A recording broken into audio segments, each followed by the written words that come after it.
नाजरीन आदाब। मौलाना आज़ाद national Urdu university के इस तालीमी प्रोग्राम में मैं नजमा आप सबका खैर मकदम करती हूँ। आज का इस प्रोग्राम बीएड के तुलबा के लिए है। आज का मौजू है थॉर्नडाइक का इक्तिसाबी नज़रिया।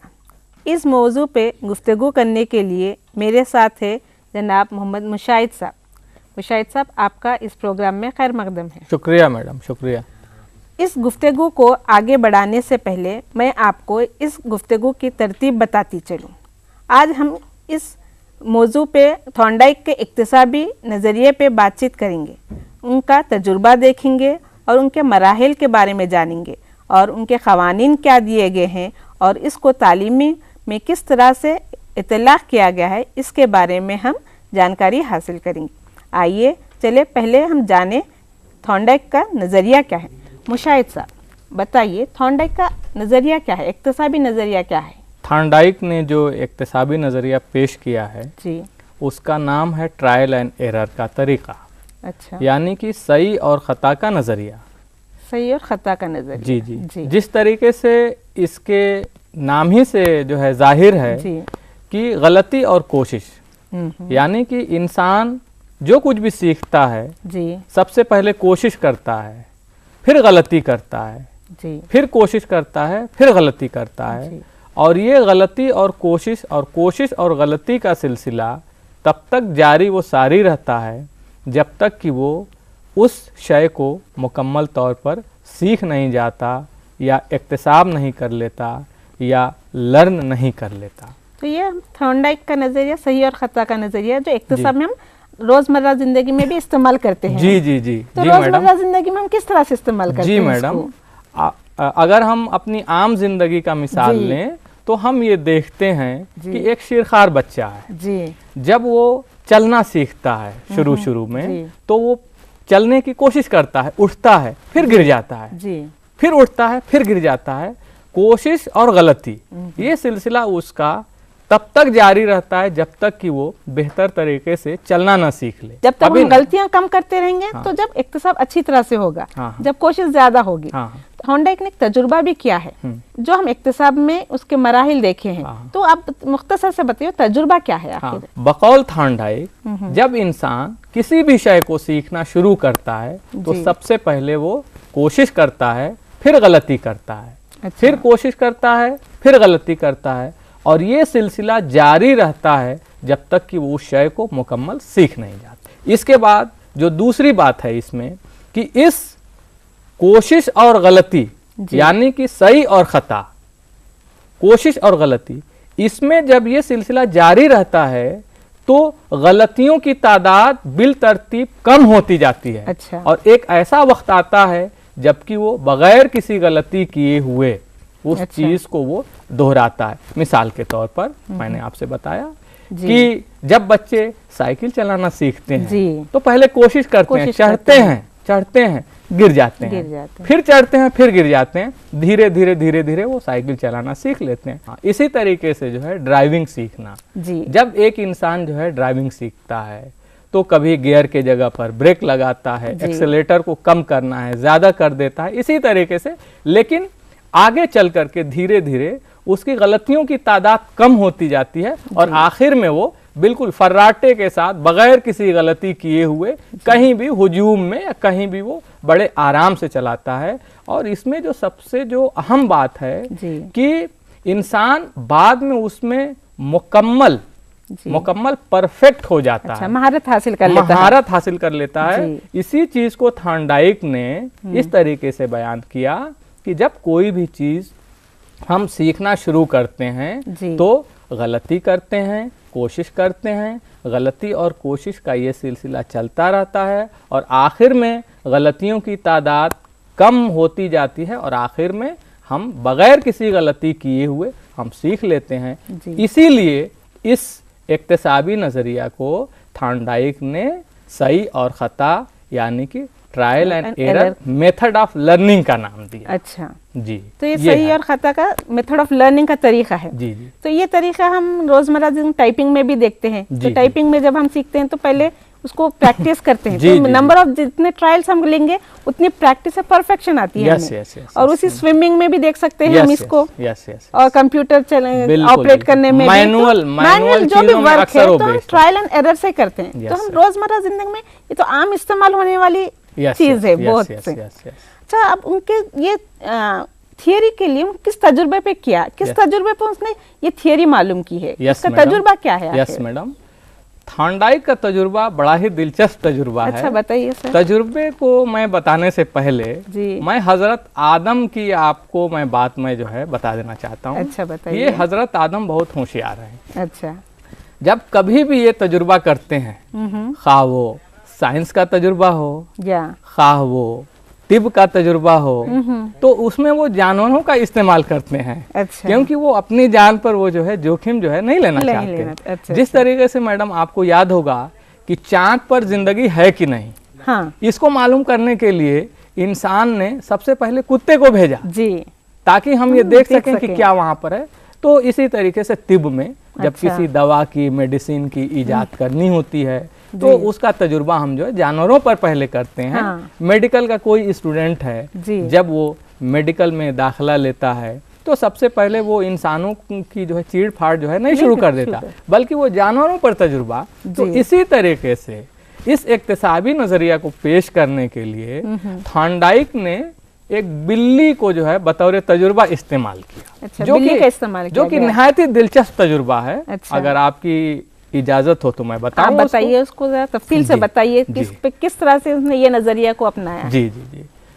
थॉर्नडाइक ने सबसे पहले एक भूखी बिल्ली को लिया। अच्छा, बिल्ली भूखी थी, ये अच्छा, शर्त ये शर्त है, ये शर्त है, भूखी बिल्ली भूखी थी, बिल्ली है, और उसको एक पिंजरे में बंद कर दिया जिसको हम जो है पजल बॉक्स कहते हैं। अच्छा, पजल बॉक्स का इस्तेमाल किया। Yes yes. इसके कुछ डायमेंशंस होते होंगे सर? हाँ, बता रहा हूँ मैं। वो पजल बॉक्स ऐसा था कि उसमें एक जो है बटन लगा हुआ था जो अंदर से दबने पर वो खुल जाता था। अच्छा, तो हम उसे क्या कहते हैं? थॉर्नडाइक ने पजल बॉक्स जो है लीवर कहते हैं हम उसको।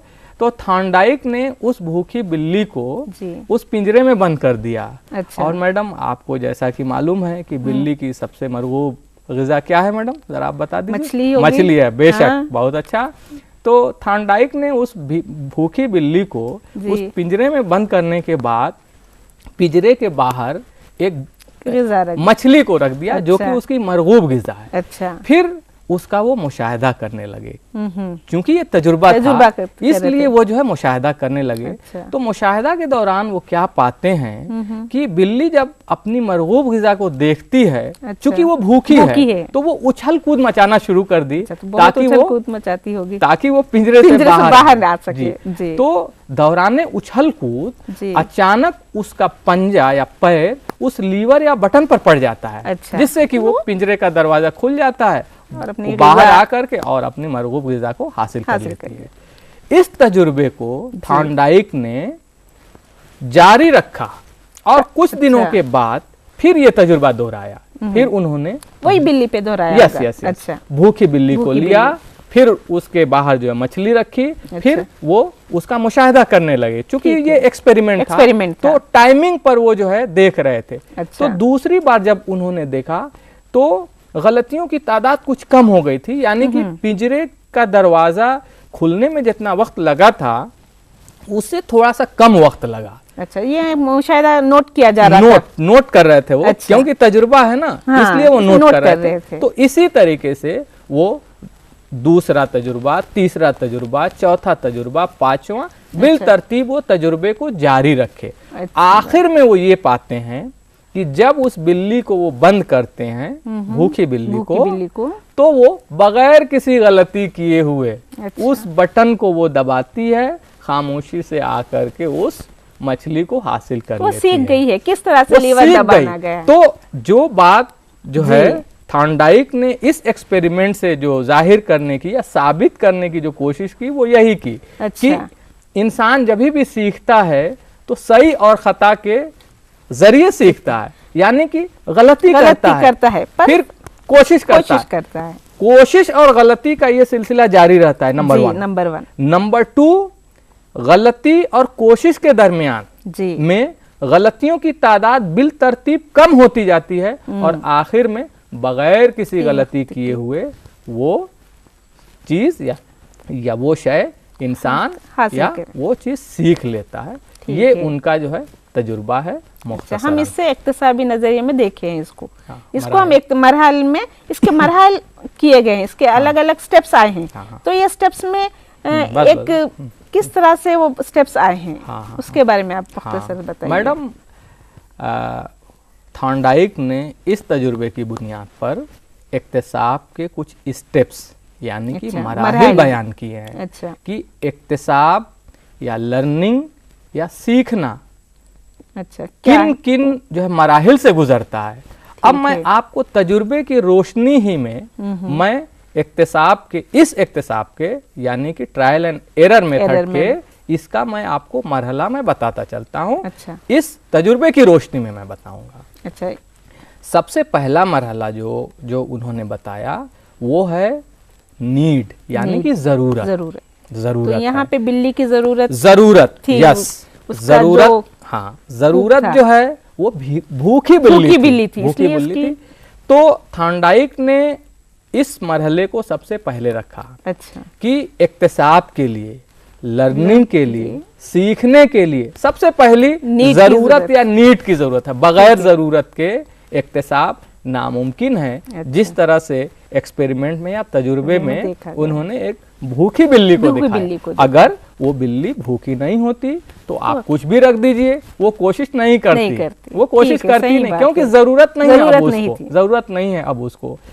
तालिब इल्म है, तालिब इल्म को इनको नौकरी एम्प्लॉयमेंट लेना है, इसलिए उनको दाखिला लेना है, पढ़ना है, इसलिए वो पढ़ते हैं। जी, वो जरूरत है, एम्प्लॉयमेंट नीड है, अल्टीमेट नीड है। वो इक्तिसाब लर्निंग करना जरूरी है उनके लिए। तो इसलिए वो गोल रख के चल रहे हैं। तो यहाँ पे भूखी बिल्ली का गोल क्या था कि हमारा ये जो है दूसरा मरहला है। नीड और जरूरत के बाद दूसरा मरहला आता है गोल यानी कि हदफ, मकसद का हुसूल।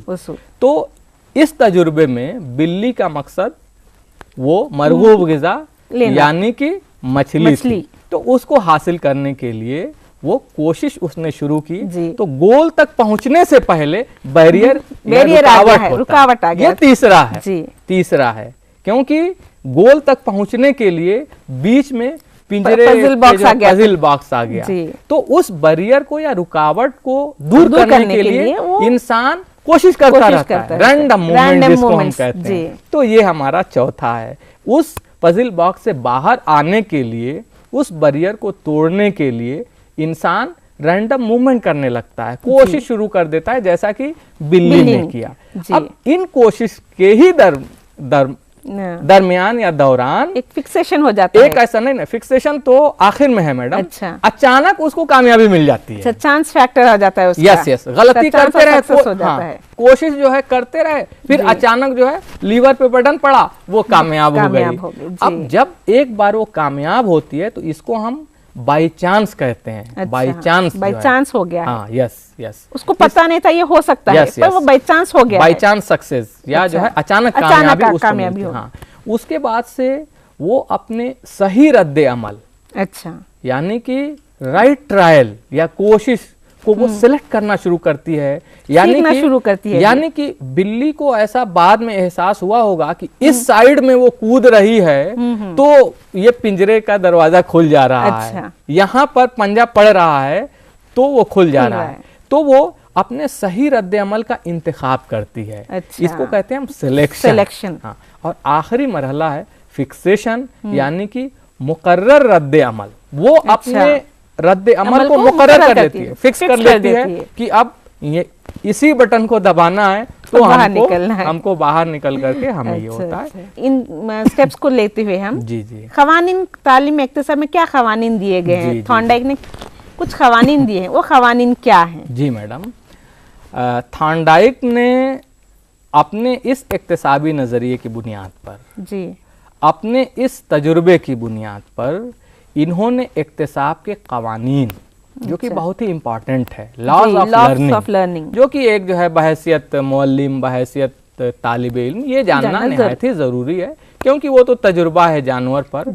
तो थॉर्नडाइक ने 3 बुनियादी लॉज, यानी कि अच्छा। 3 जो है बेसिक लॉज दिए। उसमें सबसे पहला है कानून आमादगी, यानी माने कि लॉ ऑफ रेडीनेस जी, और दूसरा है कानून मश्क, अच्छा, यानी कि लॉ ऑफ एक्सरसाइज, और तीसरा जो कानून है वो है कानून तासीर, यानी कि लॉ ऑफ इफेक्ट। तो मैडम, तो आप ये कानून आमादगी के बारे में थोड़ा रोशनी डालिए। हम इसको क्लासरूम में किस तरह से इस्तेमाल कर सकते हैं, आप इसके बारे में जरा जी वाज़ेह कीजिए। मैडम, मैं जो है क्लासरूम जो है एप्लीकेशन मैं आपको बाद में बता दूंगा। ठीक है। इस तजुर्बे की बुनियाद पर अच्छा, जो थॉर्नडाइक ने सीखने के लॉज, यानी कि कवानीन जो दिए, उसको मैं पहले मैं बता देना चाहता हूँ। ठीक है।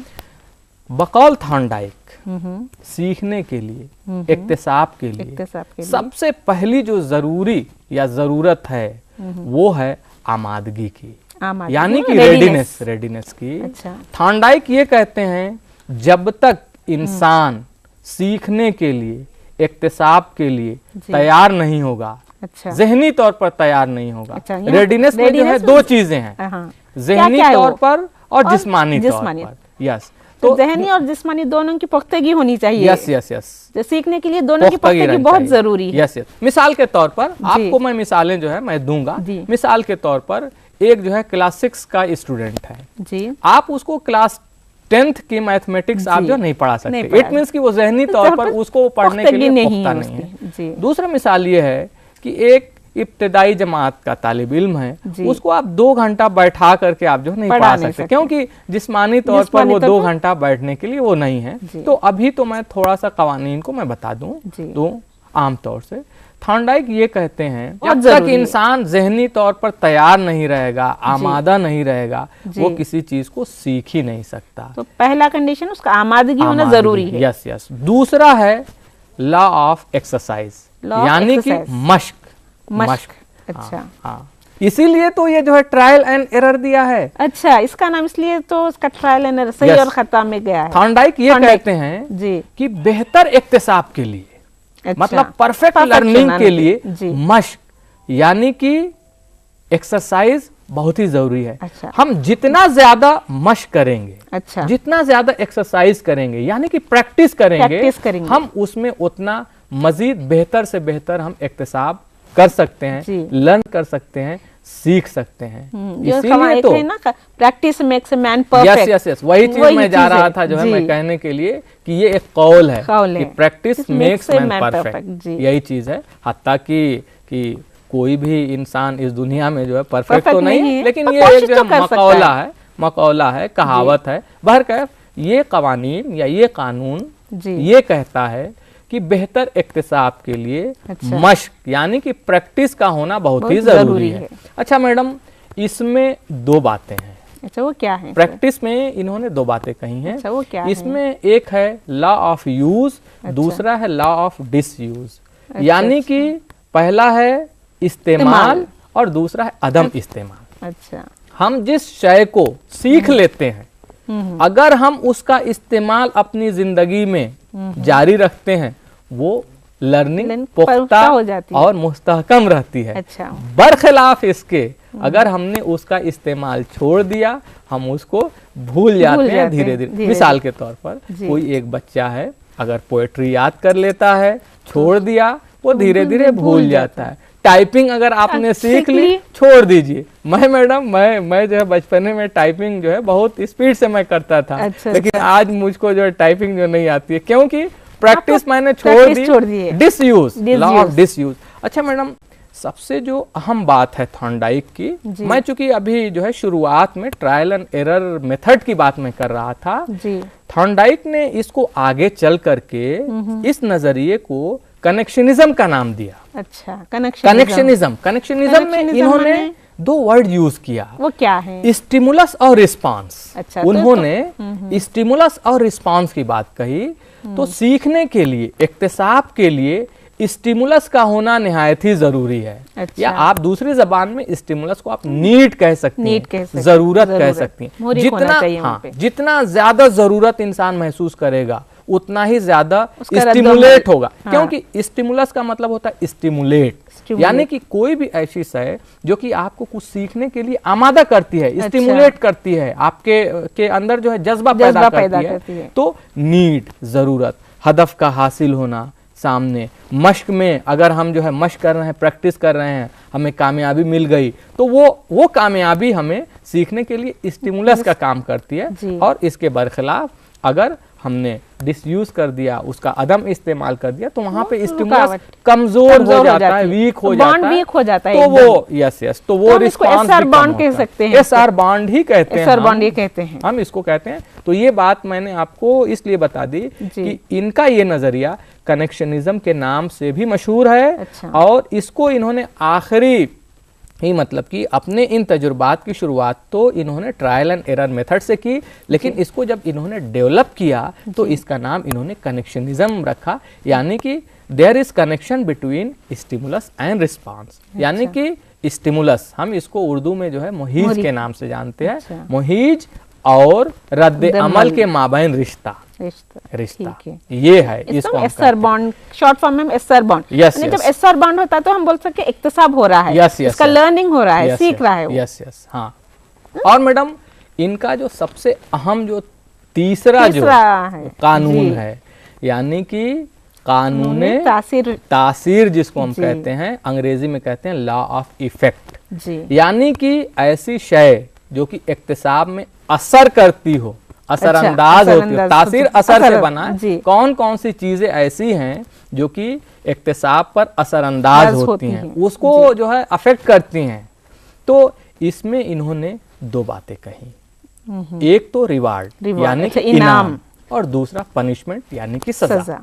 अच्छा, तो इनाम और सजा का कॉन्सेप्ट इन्हीं से मिला है, हमें इन्हीं से मिला है, और लॉ ऑफ जो है इफेक्ट से मिला है, लॉ ऑफ इफेक्ट से मिला है। कभी कभी हमको इनाम की जरूरत पड़ती है और कभी कभी सजा की भी जरूरत पड़ती है।